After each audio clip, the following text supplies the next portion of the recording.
Hello students, welcome to target NET JRF platform. तो जैसा कि हमें पता है दिसंबर 2022 का साइकिल पूरा हो चुका है, जिसके एग्जामिनेशन आपके फरवरी एंड मार्च के मंथ में हुए थे। अब हम बेसब्री से इंतजार कर रहे हैं जून के नोटिफिकेशन के आउट होने का। So before we actually get to see the notification, there are few questions जो सभी स्टूडेंट्स के दिमाग में आ रहे हैं। सबसे पहला क्वेश्चन कि फॉर्म्स आएंगे तो आएंगे कब। सो स्टूडेंट्स, जैसा कि आप लोगों को पता है कि दिसंबर 2022 के अभी तक हमें सर्टिफिकेट्स देखने को नहीं मिले हैं। किस सर्टिफिकेट्स की मैं बात कर रही हूँ? मैं बात कर रही हूँ आपके JRF certificates as well as your NET certificate की। वो सर्टिफिकेट्स जैसे ही आते हैं उसके तकरीबन 7 से 8 दिन बाद में आपके एप्लीकेशन फॉर्म आउट होने के चांसेस हैं। नो मैटर, चाहे आपके एग्जामिनेशन के 20 दिन पहले ही एप्लीकेशन फॉर्म आए, लेकिन वो आएगा ज़रूर। पोस्टपोनमेंट के चांसेस हमें नहीं लग रहे हैं। आप लोगों ने पहले भी एनटीए के बारे में चीज़ देखी है कि वो ऐसा नहीं होता कि पहले बताएंगे एंड देन 10 दिन बाद में एप्लीकेशन फॉर्म रिलीज़ करेंगे एंड देन आपको तकरीबन 1 महीना या 1.5 महीना देंगे सिर्फ और सिर्फ फॉर्म फिलिंग का, देन करेक्शन विंडो का टाइम देंगे और फिर उसके बाद में जाके एग्जामिनेशन होगा। अब आपको पता है, क्योंकि सभी साइकिल को ट्रैक पे लेके आना है, सभी साइकिल सही तरीके से हो पाए, कंडक्ट हो पाए, इसके लिए एनटीए बहुत जल्दी जल्दी एग्जामिनेशन करवा रही है। और अभी तक हमें एप्लीकेशन फॉर्म में देखने को नहीं मिले हैं, सो कभी भी किसी भी दिन आउट हो सकते हैं। सो 20 दिन भी आपको मिल सकते हैं, कम से कम 20 दिन तो आपको डेफिनेटली मिलेंगे। 20 दिन का टाइम आपको एप्लीकेशन फॉर्म भरने के लिए डेफिनेटली मिलेगा। It can also reduce to the 15 days, but उसके लिए आपको एक आध दिन करेक्शन विंडो के लिए भी मिलता है। सो तकरीबन 20 दिन का आइडिया हम लोग लेके चलते हैं। बट काफ़ी सारे क्वेश्चन स्टूडेंट्स के दिमाग में आते हैं कि क्वालिफाइंग मार्क्स कितने होंगे, पेपर पैटर्न क्या रहेगा, मोड ऑफ एग्जामिनेशन क्या रहेगा। सो उन सभी चीज़ों का जवाब देने के लिए मैं आप लोगों को ऑफिशियल यूजीसी नेट की वेबसाइट पर लेके जा रही हूँ, जहाँ पे इससे रिलेटेड पूरी की पूरी डिटेल्स हैं। सबसे पहले हम लोग बात करेंगे पेपर के पैटर्न की। तो जैसा कि आप लोग देख पा रहे हैं, ये इन्फॉर्मेशन बुलेटिन है जिसमें सारी एनटीए के बारे में डिटेल दे रखी है कि एनटीए क्या है। सो एनटीए आप लोगों का कुछ नहीं, एक टेस्टिंग एजेंसी है जो कि इस पर्टिकुलर एग्जामिनेशन को कंडक्ट करने की रिस्पॉन्सिबिलिटी देती है। आपका सेंटर कहाँ आएगा, आपका एग्जामिनेशन किस तारीख का होगा, ये सारा काम एनटीए का है। लेकिन इस अब बात करें यूजीसी की, तो यूजीसी इस एग्जामिनेशन को क्या करती है, रेगुलेट करती है। ठीक है, सो लॉजिकली एग्जामिनेशन यूजीसी के अंडर आता है, लेकिन इसको कंडक्ट करने की रिस्पॉन्सिबिलिटी एनटीए को दी जाती है, क्योंकि उसका काम यही है दुनिया के अलग अलग प्रेस्टिजियस एग्जामिनेशन को कंडक्ट करवाना, जैसे कि जेई नीट एग्जामिनेशन या CUET examination as well as the UGC NET examination. ठीक है, सो यहाँ पे यूजीसी के बारे में लिखा हुआ है और ये सारी चीज़ों के बारे में लिखा हुआ है। सो सबसे पहले मैं आप चीज़ों का एक क्वेश्चन का जवाब देना चाहूँगी कि एग्जामिनेशन एक ही होता है यूजीसी नेट प्लस जेआरएफ के लिए। दो अलग अलग एग्जामिनेशन नहीं रहते। लेकिन कौन से स्टूडेंट्स जेआरएफ के लिए क्वालिफाई करते हैं, कौन से सिर्फ नेट के लिए क्वालिफाई करते हैं, ये एक इंपॉर्टेंट कंसर्न बन जाता है। सो जानिए, सबसे पहले जानते हैं हम लोग पैटर्न के बारे में। सो पैटर्न क्या रहेगा? सेम पैटर्न जो अभी तक आप देखते आए हैं वही पैटर्न आपका सेम रहने वाला है जून के लिए भी। मतलब टोटल 300 आपके क्वेश्चंस, 150 आपके क्वेश्चंस रहने वाले हैं और हर एक क्वेश्चन के 2 नंबर रहने वाले हैं। सो टोटल 300 क्वेश्चंस आपके हो गए। अब क्वेश्चंस को कैसे बांटेंगे? पेपर 1 में आपके 50 क्वेश्चंस होंगे, जिसका मतलब ये है कि हर एक क्वेश्चन के 2 नंबर हैं, तो 100 नंबर का आपका पेपर 1 हो गया। पेपर 1 में वही चीज़ें आएंगी, टीचिंग एप्टीट्यूड, वही रिसर्च एप्टीट्यूड, वही इन्वायरमेंट, वही हायर एजुकेशन, वही डेटा इंटरप्रिटेशन, वही मैथमेटिकल लॉजिकल रीजनिंग, वो सारी चीज़ें आपका पेपर 1 का कॉन्स्टिट्यूट करती हैं।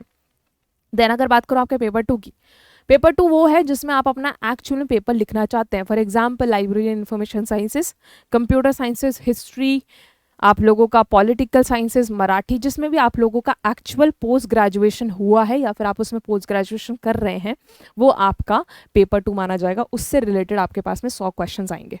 सो टोटल मिला के 300 नंबर और 150 क्वेश्चन। हर क्वेश्चन को करना कंपलसरी है, चॉइस आपको नहीं दी गई है कि इनमें से कोई से भी 10 क्वेश्चंस आप कर सकते हैं, 20 क्वेश्चंस आप कर सकते हैं, 50 क्वेश्चंस कर सकते हैं। कंपलसरी का मतलब सभी के आंसर आप लोग कर सकते हैं, कोई चॉइस आपको नहीं मिली है। ठीक है, अगर आप उसको लीव करते हैं किसी भी क्वेश्चन को तो आपका उसका कोई भी नंबर नहीं मिलेगा। कंपलसरी का मतलब ये होता है। टाइम ड्यूरेशन रहेगी आपकी 3 घंटे की, 150 क्वेश्चन आपको तकरीबन 3 घंटे में करने हैं। मतलब एक क्वेश्चन को करने के लिए 1 मिनट से भी कम टाइम आपके पास रहेगा। 180 मिनट्स या फिर 3 घंटे आप लोग ले सकते हैं। सिलेबस का एक ऑलरेडी डिटेल वीडियो मैंने आपको बता रखा है, ठीक है, सिलेबस का डिटेल वीडियो आप लोगों को बता रखा है, तो सिलेबस का डिटेल वीडियो भी मैं आपको लोगों के लिए डिस्क्रिप्शन में ऐड कर दूंगी, ये कैसे आप लोगों को अपना सिलेबस देखना है। अगर मीडियम की बात करें, so medium of the question paper shall be in English and Hindi only. अगर आप कोई भी तीसरी लैंग्वेज से बिलोंग करते हैं, फॉर एग्जाम्पल पंजाबी, मराठी, उन सारे लैंग्वेजेस में आपको पेपर देखने को नहीं मिलेगा। पेपर सिर्फ और हिंदी और इंग्लिश में आता है, ठीक है। पेपर दोनों ही लैंग्वेज में देखने को मिलता है, ऐसा नहीं होता कि हिंदी अगर किसी ने ऑप्ट करा है तो उसको सिर्फ हिंदी में ही पेपर दिखेगा, इंग्लिश अगर किसी ने ऑप्ट करा है तो उसको सिर्फ इंग्लिश में ही पेपर दिखेगा। दोनों में आप लोगों को चॉइस मिलेगी, लेकिन आपको चेंज करते रहना होगा अपने क्वेश्चन को। सो देखिएगा, ये आप लोगों के पास में है, तो जब भी आप एप्लीकेशन फॉर्म देखते हैं तो आप लोगों को अपना मीडियम चूज करना है कि आप पेपर किस में देना चाहते हैं, हिंदी में देना चाहते हैं या फिर इंग्लिश में देना चाहते हैं। वहां पे आप लोगों को अपना पेपर उसी लैंग्वेज में शो करने को मिलेगा। मार्किंग स्कीम सिंपल रहेगी, आप लोगों के पास में 2 नंबर हर एक क्वेश्चन के मिलेंगे अगर आप लोगों ने उसको सही मार्क किया है तो। अगर नहीं किया है तो किसी भी तरह की नेगेटिव मार्किंग नहीं है। अगर आपका क्वेश्चन का आंसर गलत हो जाता है तो कोई भी प्रॉब्लम नहीं है, नेगेटिव मार्किंग हो ही नहीं रही है। इसलिए मैं हमेशा स्टूडेंट्स को बोलती हूँ कि 150 क्वेश्चन आए हैं तो 150 के 150 ही करने हैं, क्योंकि नेगेटिव मार्किंग है ही नहीं, कुछ खोने का हमारे पास है ही नहीं। देन बात करते हैं हमारे पास एलिजिबिलिटी क्राइटेरिया की, तो क्वालिफाइंग मार्क्स होते हैं स्टूडेंट्स, क्वालिफाइंग मार्क्स बहुत इंपॉर्टेंट है। ओके अब क्वालिफाइंग मार्क्स और क्वालिफिकेशन की बात क्या करें, तो देखिए अगर आप लोग अपनी पोस्ट ग्रेजुएशन कंप्लीट कर चुके हैं तो भी आप लोग यूजीसी नेट का एग्जामिनेशन दे सकते हैं, लेकिन आपके पोस्ट ग्रेजुएशन में मिनिमम 55% नंबर होने चाहिए। अगर आप रिजर्व कैटेगरी से बिलोंग करते हैं तो आपके पोस्ट ग्रेजुएशन में मिनिमम 50% नंबर होने चाहिए, then only you can sit for this particular examination. क्या वो स्टूडेंट्स पेपर लिख सकते हैं जो अभी पोस्ट ग्रेजुएशन कर रहे हैं, जिनका फाइनल रिजल्ट नहीं आया है?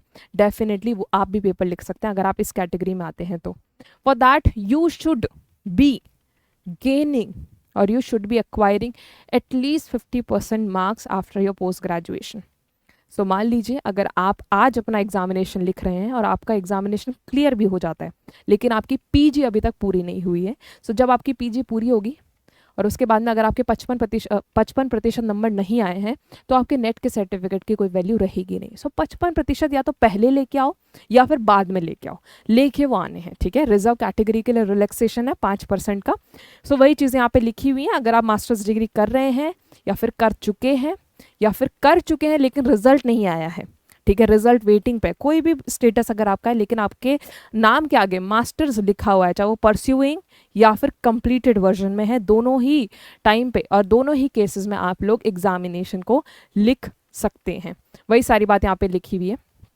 ओके कुछ इंस्ट्रक्शंस दिए गए हैं यूजीसी नेट के द्वारा, कोई दिक्कत नहीं है। एग्जाम्शन है कि सेट वाले सेट के अंदर एग्जामिनेशन देंगे जो कि स्टेट एलिजिबिलिटी रहेगी, नेट वाले एक सेंट्रल एलिजिबिलिटी के लिए एग्जाम दे रहे हैं, ठीक है।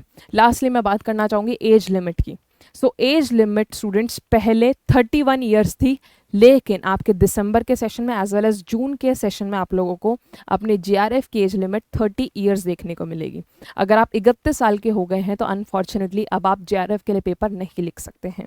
सो 30 ईयर्स कब तक होने चाहिए? मान लीजिए जून के महीने में एग्जामिनेशन हो रहा है तो जून के महीने की 1 तारीख तक अगर आप 30 के हुए हैं चल जाएगा। अगर 1 तारीख के बाद में अगर आप 30 से प्लस हो गए हैं तो नहीं चल पाएगा, तो आप अनफॉर्चुनेटली पेपर नहीं दे पाएंगे जीआरएफ के लिए, ठीक है। सो इसमें भी रिलैक्सेशन है, अप टू 5 इयर्स का रिलैक्सेशन आप लोगों को मिलेगा अगर आप ओबीसी नॉन क्रीमी लेयर के हैं, अगर आप शेड्यूल कास्ट से बिलोंग करते हैं या शेड्यूल ट्राइब से बिलोंग करते हैं, पर्सन विद डिसेबिलिटी से बिलोंग करते हैं, थर्ड जेंडर कैटेगरी को भी रिजर्वेशन इसमें मिला हुआ है, as well as women applicants. अगर आप वुमेन हैं, रिसर्च करना चाहते हैं तो आप लोगों को इसमें रिलैक्सेशन मिलेगा, ठीक है, एज के लिए। अगर आप लोग सिर्फ और सिर्फ पेपर नेट के लिए लिख रहे हैं, मतलब असिस्टेंट प्रोफेसरशिप के लिए लिख रहे हैं, तो इसमें कहीं से कहीं तक भी कोई एज लिमिट नहीं है।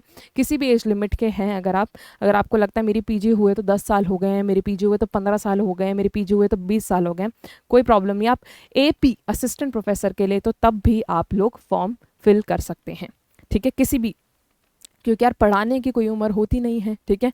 आप जिस भी टाइम पे पढ़ाना चाहें आप लोग पढ़ा सकते हैं। पीडब्ल्यूडी के आपको पूरा क्राइटेरिया मिलेगा कि किस तरीके से किसी एक पर्टिकुलर पर्सन को आप लोग पीडब्ल्यूडी कैटेगरी में रखेंगे, ठीक है। रजिस्ट्रेशन एंड एप्लीकेशन प्रोसेस आप लोगों का इस पर्टिकुलर वेबसाइट पे शुरू होगा, http://ugcnet.nta.nic.in।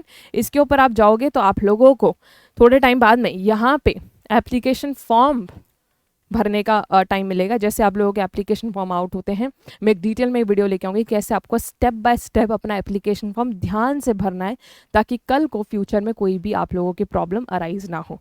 ठीक है, जब आप अपना नेट सर्टिफिकेट लेके जाएं किसी भी यूनिवर्सिटी के पास में, तो कोई प्रॉब्लम तब नहीं आनी चाहिए, क्योंकि काफ़ी सारे स्टूडेंट्स को प्रॉब्लम रहती है कि हमने तो नाम ये लिख दिया था, हमारी कैटेगरी चेंज हो गई है, फिर जो भी चीज़ें। तो कैसे आपको स्टेप बाय स्टेप तरीके से फॉर्म भरना है, ये मैं आपको डेफिनेटली अगले नेक्स्ट डिटेल वीडियो में बताने वाली हूँ। Till then take care of yourself and thank you so much for being with me. And बताइएगा कि इस पर्टिकुलर वीडियो से आपको क्या क्या हेल्प मिली और क्या क्या चीज़ें जो जानना चाहते हैं आप हमारे इस पर्टिकुलर प्लेटफॉर्म के थ्रू। Thank you.